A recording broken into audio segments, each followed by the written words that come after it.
مردوں کو جنت میں حوریں ملیں گی تو عورتوں کو کیا ملے گا؟ اس کے علاوہ جنت میں کنواری فوت ہو جانے والی لڑکی کس کی بیوی بنے گی؟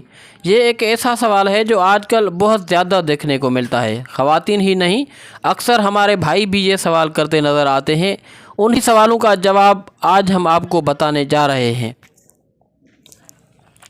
نیک عورت اگر شادی شدہ ہے تو جنت میں اپنے جنتی شوہر کے ساتھ رہے گی اور شوہر کو ملنے والی حوروں کی سردار ہوگی، اور اللہ تبارک و تعالی اس عورت کو ان سب سے حسین و جمیل بنائے گا، اور وہ میاں بیوی آپس میں ٹوٹ کر محبت کرنے والے ہوں گے۔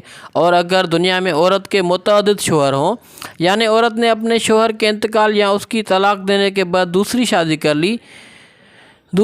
کر لی ہو، یعنی اس عورت نے 2 یا اس سے زیادہ شادیاں کی ہو، تو وہ جنت میں اپنے کسی شوہر کے ساتھ رہے گی۔ اس بارے میں مختلف روایات اور اقوال موجود ہیں کہ ایسی عورت کو اختیار دیا جائے گا کہ جس کے ساتھ اس کی زیادہ موافقت ہو اس کو اختیار کر لے، جہاں وہ عورت آخری شوہر کے ساتھ رہے گی۔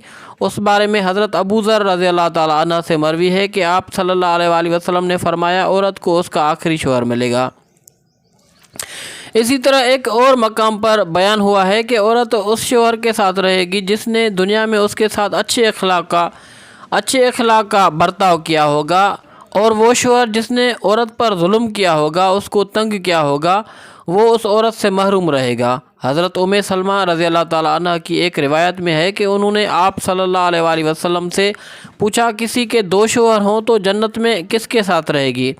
تو آپ صلی اللہ علیہ وآلہ وسلم نے فرمایا، اسے اختیار دیا جائے گا کہ وہ کسی بھی شوہر کے ساتھ رہ سکتی ہے، اور فرمایا جس نے دنیا میں اس کے ساتھ اچھے اخلاق کا برتاؤ کیا ہو، اور وہی اس کا جنت میں شوہر ہوگا۔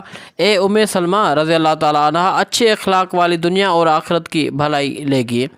اور عورت اگر کنواری ہو، یعنی اس کی شادی سے پہلے ہی انتقال ہو گیا ہو، یا شادی شدہ تو ہو لیکن اس کا شوہر جنتی نہ ہو، تو جنت میں جس مرد کو بھی وہ پسند کرے گی اس کے ساتھ اس کا نکاح ہو جائے گا۔ اور اگر موجودہ لوگوں میں کسی کو بھی پسند نہ کرے تو اللہ تبارک و تعالیٰ اس کے لیے ایک مرد جنتی پیدا فرمائیں گے۔